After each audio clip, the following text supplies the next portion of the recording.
সকাল থেকেই রিমঝিম বৃষ্টি। তো ঘুম থেকে উঠেই ভাবলাম যে আজকে কোথাও যাওয়া যাক। তো টিউশন তাড়াতাড়ি ছুটি দিয়ে বন্ধুদের সাথে বেরিয়ে পড়লাম ঘুরতে। তো 4 জন বন্ধু ছিলাম, বাইক নিয়ে বেরিয়ে পড়লাম। আমরা ইসলামপুর থেকে যাচ্ছি, এক জায়গায় যাচ্ছি, ওটা তোমাদের গেস করতে হবে কোথায়। তো দেখা যাচ্ছে দূরে বেশ কয়েকটা পাহাড় আমাদের দিকে উঁকি মারছে। তো আমরাও একটু উঁকি মেরে দিলাম এইভাবে।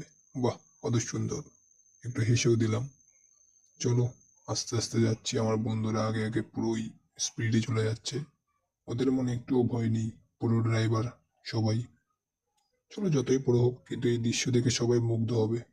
যত সুন্দর দৃশ্য, এরকমই একটা সিনেমেটিক শট। চলো, এগিয়ে যাচ্ছি গান করতে করতে। তো মাঝপথে দেখলাম বন্ধুরা স্পিড কমিয়ে দিল, কেন সেটা বুঝলাম না। তো বললো সামনে একটা বড় পাহাড়, যেটার মধ্যে একটা মেঘ আটকে আছে। চলো দেখি কোথায় মেঘটা। তো যেতে যেতে দেখা যাচ্ছে, ও কোথায়, কোথায়, ও হ্যাঁ হ্যাঁ, ঠিক ঠিক, ওই যে দূরে। দূরে দেখা যাচ্ছে মেঘটা আটকাছে, সত্যি সত্যি বৃষ্টি মনে হচ্ছে। তো এদিকে একটু বৃষ্টি নেই, পাহাড়ের ওয়েদারটাই এরকম। পাহাড়ে আস্তে আস্তে আস্তে সামনে দেখি উমা জল, কিন্তু বৃষ্টি নেই, উমা মোটর দিয়ে বৃষ্টি দিচ্ছে। চলো, ভালো কথা। ও, ওই যে সামনে আমরা চলে যাচ্ছি মেঘটার দিকে। মেঘটা দেখছি আমাদের দিকে উঁকি মারছে। তো আমরা একটু উঁকি মেরে আসি, ভয় পাবে না। প্রথমবার মেঘ দেখে সবাই কিরকম জানি একটু পাগলা পাগলা টাইপের হয়ে গেছে, কিন্তু মাঝখানে দিকে একটা ঝর্ণা। ঝর্ণাটা কেমন দেখা যাক।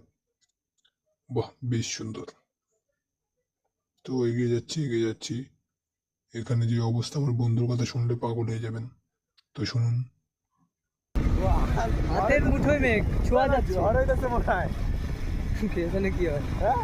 এই ঝড় আছে, বরফ না পড়ে আবার। ও, আরে আমি তো চশমাটা পর কালো দেখাচ্ছে পুরো, আমার আগে ঝড় হচ্ছে এরকম। বন্ধুর প্রথম রাইড, তো একটু পাগল তো হবেই। তো আমরা এখন পাহাড়ের রাস্তায়, তো রাস্তাটা খুবই নিচু। তো সামনে আমরা যে যাচ্ছি, সামনে